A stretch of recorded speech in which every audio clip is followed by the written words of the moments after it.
अमर life concentration में आज जो वीडियो हम प्रस्तुत करने जा रहे हैं वो मोटिवेशनल वीडियो है दोस्तों, और वो वीडियो है विशेषकर युवा शक्ति के लिए, और उसका विषय है दुख।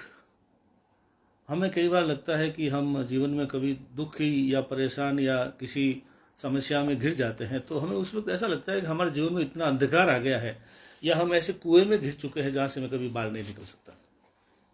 तो ये परेशानी या ये दुख जो है वो परीक्षा की घड़ी जरूर है, लेकिन आज के हमारे वीडियो का जो शीर्षक है वो ये है दोस्तों, आज के दुख में हमारे कल की सफलता और सौभाग्य के बीज छुपे हुए हैं। और यही बात नेपोलियन हिल ने अपनी एक पुस्तक में लिखा है, rich and grow through persuasion. उस पुस्तक में उन्होंने लिखा है कि every adversity there is a seed of an equivalent और ग्रेटर सक्सेस। हर एडवर्सिटी, हर असफलता, हर विपरीत परिस्थितियों में सफलता के बीज बोए हुए होते हैं, और वो अनुकूल समय पर पेड़ और पौधे के रूप में, फल के रूप में हमें मिलेंगे। तो हमें ये एडवर्सिटी से, दुखों से, परेशानियों से घबराना नहीं चाहिए। ये हमारे आज के वीडियो का विषय है दोस्तों, और ये मोटिवेशनल वीडियो बहुत ही उपयोगी है जो लोग परेशानी से घिरे हुए हैं, या युवा शक्ति में कई बार उनको लगता है कि मैं बहुत ज़्यादा असफलताओं के कीचड़ में फंस गया हूँ, या उनको ये भी लगता है कि मैं अब ऐसे अंधेरे कुएं से बाहर नहीं निकल सकता। ऐसा कुछ नहीं है दोस्तों। छोटा सा उदाहरण लेते हैं। पेंसिल होती है जिससे हम चित्र बनाते हैं। उस पेंसिल को बहुत ही अच्छे चित्र बनाने के लिए शार्पनर होता है, जिससे हम उसको, पेंसिल को उसमें डाल करके उसको घुमाते हैं, जिससे वो पेंसिल छिलती है, रगड़ खाती है, और फिर धीरे धीरे वो पेंसिल की नोक जो है चित्र बनाने के लायक या लिखने के लायक होती है। तो ये छिलना और घिसना है, वो दुख महसूस होता है हमारे को, लेकिन वो छिलने घिसने के बगैर वो चित्र बनाने के लायक नहीं हो सकती। वो कुछ ऐसा प्रोडक्शन नहीं दे सकती जिससे आपको कोई जीवन में मिले। तो ये छिलना और घिसना जो है वो पेंसिल और शार्पनर का ही रूप है।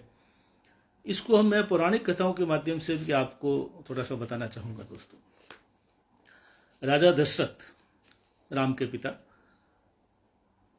राम और इनके लक्ष्मण और इनके भरत शत्रुघ्न के जन्म से पूर्व लंबे समय तक संतानहीन रहे, और उन्होंने बहुत से यज्ञ वगैरह देवी देवताओं, संतों से प्रार्थना किया। उन्होंने पुत्र प्राप्ति के लिए काफ़ी प्रयास किए, लेकिन उसका फल मिल नहीं पा रहा था।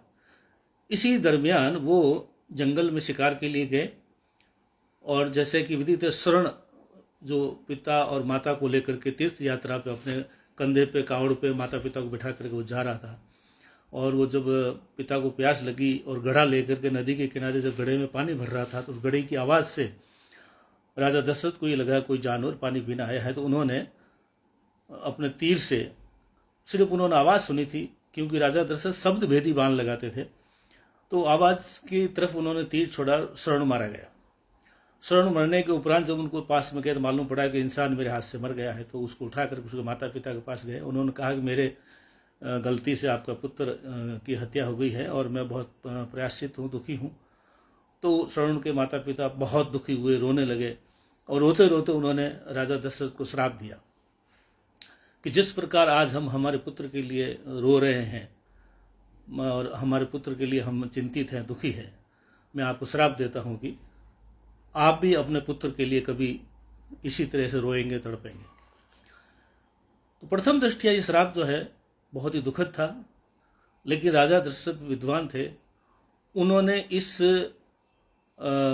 जो श्राप है उसके अंदर उनको एक बहुत बड़ी रोशनी की किरण दिखाई दी। उन्होंने कहा कि ये जो इसके स्वर्ण के माता पिता है, उन्होंने श्राप दिया है, और ऐसे श्राप कभी खाली नहीं जाते हैं। तो ये तयशुदा बात है कि मुझे संतान प्राप्ति होगी, और उसके बाद में हो सकता है उसके विच्छोर से मुझे दुख और कष्ट हो सकता है। तो आप देखिए, श्राप के अंदर भी उनको पुत्र प्राप्ति हुई, जैसे कि बाद में राम, लक्ष्मण, भरत, शत्रुघ्न जो है राजा दशरथ का वहाँ उत्पन्न हुए। और बाद में पूरी कथा हम जानते हैं कि राम जब वनवास हो गया और जब वन में गए तो दशरथ भी इसी तरह से तड़पते हुए राम की मौजूदगी में मृत्यु को प्राप्त हुए थे। तो ये चीज़ है कि दुख के अंदर ही सुख और सफलता और सौभाग्य के बीज मौजूद होते हैं, हम उस वक्त पहचान नहीं पाते हैं। दूसरा है दोस्तों सुग्रीव। उसी राम की कथा में बाली और सुग्रीव दो भाई थे, किसी वजह से दोनों में दुश्मनी हो गई और बाली बहुत बलवान था, वो सुग्रीव को मारने के लिए उसके पीछे दौड़ने लगा। सुग्रीव जो है आगे भाग गया भाई के डर से, और इसी डर से भागते भागते भागते भागते पूरी पृथ्वी को उसने चक्कर लगा दी और हर जगह से उसने इस तरह से पहाड़, नदी, नाले, रेगिस्तान पार करते करते अंततः फिर उससे राम से मुलाकात हुई। जब राम ने उसको कहा कि मैं तुम्हारे भाई का जो है तो भाई के प्रति तुम्हारे जो बदला है वो मैं लूँगा, लेकिन मुझे लंका जाना है और मुझे वहाँ का रास्ता और भूगोल मालूम नहीं है। तो सुग्रीव ने तुरंत उसको ये जो पुल बनाया गया और ये नल नील की प्राप्ति और ये जो बानरों से मिलकर के करके ये जो पूरी जिसमें लंका तक उनके पहुँचने का पूरा वर्णन है रामायण में, ये प्राप्त हुआ। तो राम को बड़ा आश्चर्य हुआ कि सुग्रीव को इस भूगोल का और इतनी पृथ्वी के प्रत्येक कोष और प्रत्येक जो है वर्ग और जमीन की भूमि का इतना कैसे मालूम है। तो अभी उसने पूछा कि क्या बात है, तुम्हें इतना भूगोल कैसे मालूम। तो सुग्रीव ने बहुत अच्छी बात कही कि मैं मेरे भाई के डर से भागता फिरा पूरी पृथ्वी पर, और इस भागने दौड़ने में मुझे पृथ्वी के हर कोने का, हर स्थिति का, हर वातावरण का, नदी, नाले, नहर, रेगिस्तान, पहाड़, ये सब मुझे मालूम है, पृथ्वी पे कहाँ पे क्या है। तो आप देखिए भाई की डर की वजह से वो अपनी जान बचाता फिरता फिरता भूगोल का जानकार हो गया। ये दूसरी बात हुई। तीसरा एक उदाहरण और लेते हैं दोस्तों, महाराणा प्रताप।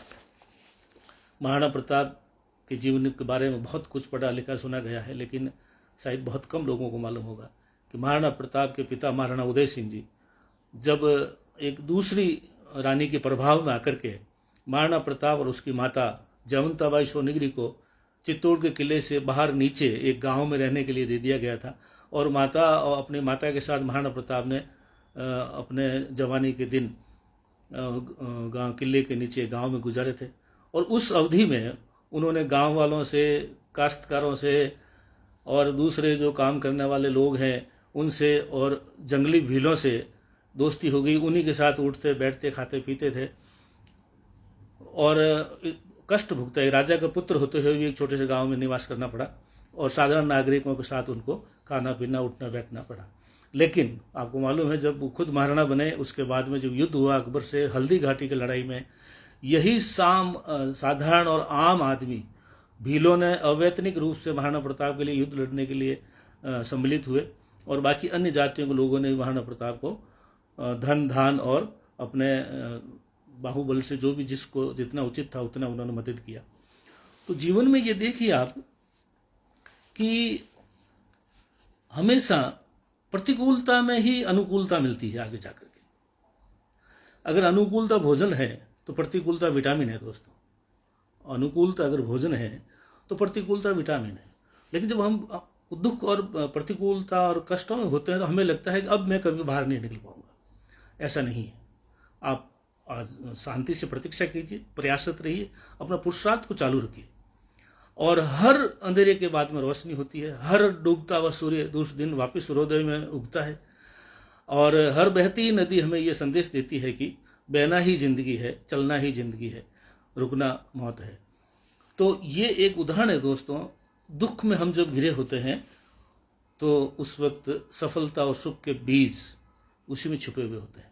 शांति से अपने दुख और परेशानी के समय को पार कीजिए और पुरुषार्थ कीजिए, सफलता के लिए अथक प्रयास कीजिए, अच्छे लोगों को साथ में मिल करके उस अवधि को पार कीजिए, और आपका जीवन और आपके आने वाले दिन आपके बहुत ही अच्छाई के साथ आपका स्वागत कर रहे हैं। आज के वीडियो इसी के लिए मेरा आपसे निवेदन है कि इस वीडियो को आप अधिक से अधिक अपने दोस्तों, साथियों और फ्रेंड्स में शेयर करें। दोस्तों मेरे यूट्यूब पे भी देखें, फेसबुक से मेरे से जुड़ें, और फेसबुक और यूट्यूब के लिए मैं आपको इसी वीडियो के साथ एक आर्टिकल दे रहा हूँ, उसमें मेरी पूरी डिटेल है, तो उससे जुड़ने का प्रयास करें। दोस्तों आज के लिए इतना ही, धन्यवाद।